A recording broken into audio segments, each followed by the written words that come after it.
ইন্নাস সালাতা তানহা আনিল ফাহশাই ওয়াল মুনকার। আল্লাহ রাব্বুল আলামিন বলতেছেন, নিশ্চয়ই নামাজ মানুষকে খারাপ কাজ থেকে কি করে? ফিরায়।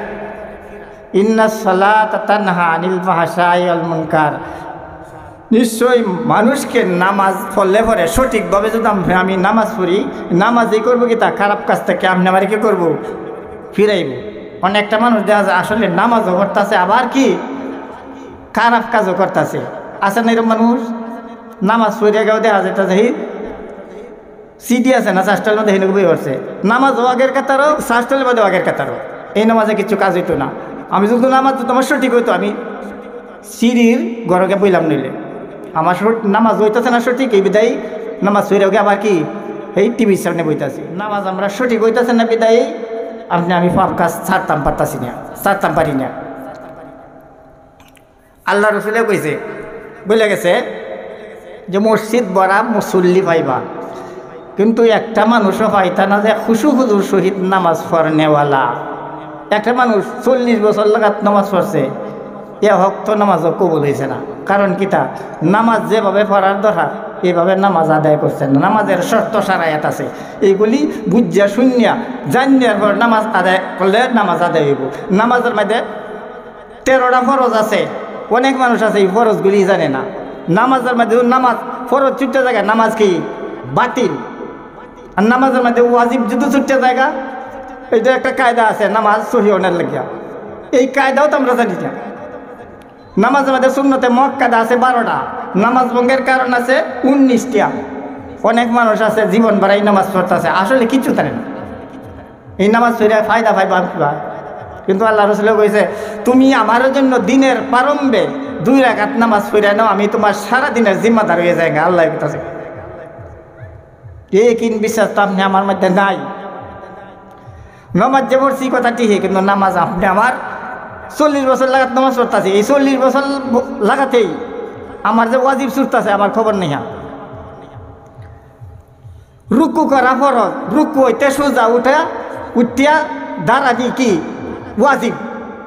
রুকুর থেকে উঠতে পারছে না, সুজ হয়েছে না, গেছে সেজদার মধ্যে, এই যে ওয়াজিব তরফ হইল, এইভাবে পড়তেছে জীবন মারাই নামাজ হইব কিবা?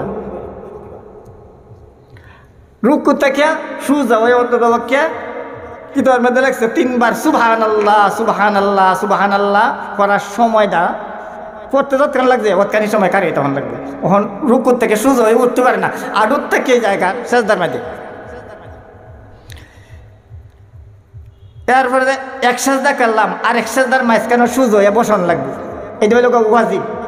3 তাসবিহ পরিমাণ সময় বসন লাগবে। সুবহানাল্লাহ সুবহানাল্লাহ সুবহানাল্লাহ, এই 3 বার সুবহানাল্লাহ কইছি না, অতখানি সময় অন্তত পক্ষে আপনি আমার কি অপেক্ষা করানো লাগবে। এরপর দ্বিতীয় সেজদা করানো লাগবে।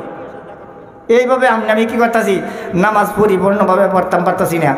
এই বিধান আল্লাহ কইছেন, নামাজের দ্বারা দুনিয়া এবং আখেরাত দুনো জাহানে কি নামাজ যদি সঠিক হয় থামিয়া দিবে, কিন্তু নামাজ আপনি আমার কি সঠিকভাবে পড়তাম পারতাছি না। নামাজের মধ্যে অনেক ভুল বালতি খাতা গুছুর, নামাজের ওয়াজিব জানি না, ফরজ জানি না, সুন্নতে মুআক্কাদা জানি না, এগুলি না জানিলে যদি নামাজ পড়ি নামাজ হইব, নামাজ হইতো না।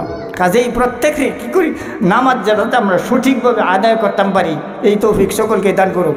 অনেক মানুষ আছে নামাজ পড়তেছে, কিন্তু নামাজের দ্বারা সাহাবায়ে কেরাম নামাজ পড়ছে জুতার ফিতা ছিঁড়ে গেছে গা। আল্লাহ নবীর কাছে বলছে, হে আল্লাহ রসুল, আমার তো জুতার ফিতা ছিঁড়েছে গা। তো উজু হইরা নামাজ পড়ো, উজু হইরা নামাজ পড়ছে, আল্লাহ কাছে দোয়া করছে, জুতার ফিতা তো দিল না। আবার কাছে তোমার নামাজ সঠিক হয়েছে না। 3 বারের মাত্র মধ্যে আল্লাহ রাব্বুল আলামিন জুতার ফিতারও কি ব্যবস্থা করে দিছে। কারণটা কি? তা নামাজ সঠিকভাবে। আমরাও তো সাহাবায়ে কেরাম যে নামাজ পড়ে গেছে, নবীরা যে নামাজ পড়েছে, সেই নামাজের তো না অন্য নামাজ, সেই নামাজে কিন্তু নামাজের মধ্যে আমরা কি গুরুত্ব নাই, ইবাদতের মধ্যে আমরা স্বাদ পাই না। ইবাদতের স্বাদ এবং মজা এটা উড়াইয়া লেগে গেছে আমার সম্ভবত হইতাছে। আল্লাহ রাসূল কইছে, জিবরিল আলাইহিস সালাম কিয়ামতের আগে আরো 10 বার দুনিয়াতে আইব, আরো 10 বার দুনিয়াতে আইব। আইসা পরে 10 বার আইসা পরে একবার আইসা একটা জিনিস উড়াই নিব গা। তার মধ্যে সর্বপ্রথম লেখছে ইবাদতের যে স্বাদ এবং মজা এটা উড়াই নিয়ে যাবো গা। আমার খুব সম্ভব হইতাছে এই জিনিসটা বোধহয় উড়াই লেগে গেছে গা। আর নাহলে আমরা ইবাদত করি ঠিকই, কিন্তু ইবাদতের মধ্যে আমরা স্বাদ নাই, স্বাদ পাই না। কারণ কি তা এই যে আল্লাহ রসুলে কইলে গেছে জিবরাইল আইসা সর্বপ্রথমে কি ইবাদতের যে স্বাদটা মজাটা এটা উড়ায় নিয়ে যাবো গা। 2 নম্বরে লাগছে পারস্পরিক, অর্থাৎ একজন আরেকজনের সাথে যে মহব্বত আছে, মায়া মহব্বত আছে, ভালোবাসা আছে, এটি উড়ায় নিব গা। চাক্ষুষ এটা দেখতেছি আসলে এখন মানুষের প্রতি মানুষের কোনো ভালোবাসা নাই, মহব্বত নাই। 3 নম্বরে লাগছে হায়া, লজ্জা শরম উঠতে যাইব গা, এটা উড়াই নিব গা। আল্লাহ জিবরাইল আসিয়া 10 বার আইসা 10টা জিনিস উড়াই নিব গা। 4 নম্বরে লাগছে ন্যায় বিচার, হক হক বিচার যেটা এটা উড়াই লিয়ে যাবো গা।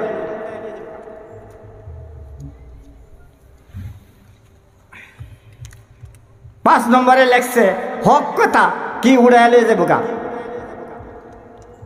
আলেমরার অন্তর তাকিয়া হক কথাগুলি উড়াই লিয়ে যাবো গা। আলেমরা হক কথা জানবো, জানার পরে কি হক কথাগুলি বলবে না। এবার লাগছে কি তার মধ্যে শেষটাই লাগছে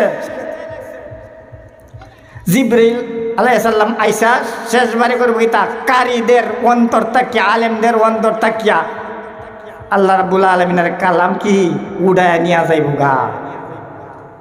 তো সর্বপ্রথম বুধু আল্লাহ রাব্বুল আলামিন জিবরাইল রে ফাটায়া আমরা যে ইবাদত করি না, ইবাদতের স্বাদ বুধা উড়ায় লিয়ে গেছে গা। এই বিধায় আমি কি ইবাদত করি কথাটি হে, কিন্তু ইবাদতের যে মজা স্বাদ এটা আমি পাই না।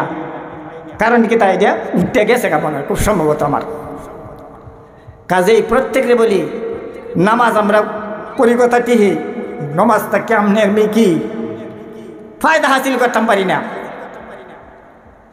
আল্লাহ কইছে দিনের প্রারম্ভে তুমি আমার জন্য 2 হাত নামাজ পড়ে নাও, আমি তোমার সারা দিনের কি জিম্মাদার হয়ে যায় আঙ্গা। এই বিশ্বাস কি না আপনি আমার অন্তরের মধ্যে নাই, আপনি আমার অন্তরের মধ্যে থাকতুই। ওখান যে শীতের দিন আইছে না, না কত মানুষ 5 ওয়াক্ত নামাজ পড়ে কথাটি হে, তো ফজর ওয়াক্ত নাই। এই যে ল্যাব গাওতে যে বুঝছে ফুটবলের লাগান আরেকবার 8টা বাজে উঠছে। এই যে ওয়াক্ত নামাজ কাজা হলে কাজখানি জাহান্নামের আগুনের মাঝে ভুগন লাগো 2,88,00,000 বছর। মুহে তো কই বলছে, কিন্তু ওইটা এত সোজা না। এই দুনিয়ার 50 দিনে একদিন হইব, 2টা পাও জমিনের মধ্যে ফালা একা রইলে চক্কানি জায়গা পাতকানি জায়গা পাওয়া যাবো কেমতের মারো, এর বেশি না। এই জায়গা আমি দেখার এটা ভালো লাগবে 2,88,00,000 বছর, এটা মুহের কথা না, কই তো বলছি। কিন্তু এরম মহরা আমরা কি করতেছি, নামাজ কাজা করে দিতেছি, কিন্তু ভ্রুক্ষেপও করি না। এই দুনিয়া না, আরও দুনিয়া আছে। কিয়ামতের দিন এমনই এক মুসিবতের দিন, হায় রে কেউ সাহায্য করার মতো নাই। একটা দেখ দিবে না সেই দিন, কেউ সাহায্য করবে না। ইয়াউমা ইয়াফিরুল মারউ মিন আখি, বলাইবো মা বাপ বলাইবো, ভাই বেড়াজন বলাইবো, আত্মীয় স্বজন বলাইবো, দেখিয়া যাইতাছে আমার কাছ থেকে কোনো কিছু চাইবো, নেক্সট চাইবো। সেই দুনিয়ার মধ্যে ভাই বাবা সকল টিহা চলতো না। একটা মানুষ যখন বিদেশ যায়, এরোপ্লেনটা যখন 3.5 ফুট উঁচা তুলে, তখন এই বাংলাদেশের টিহা বছর। যখন আমি মরে যাই আঙ্গা 3.5 হাত মাটির নিচে দিব, এই দুনিয়ার যে টিহা পয়সা সব অচল হয়ে যাইব গা। আমি আমার সেদিন কামে লাগবো কি নেক আমল, আমি শুধু নিয়ে যাইতাম পারি। কাজেই প্রত্যেকের আল্লাহ রাব্বুল আলামিন সঠিকভাবে 5 ওয়াক্ত নামাজ পড়ার মতো তৌফিক দান করুক। এই ছোট্ট সালাতগুলি বুঝিয়া এবং জানিয়া। ওয়া আখিরু দাওয়ানা আলহামদুলিল্লাহি রাব্বিল আলামিন।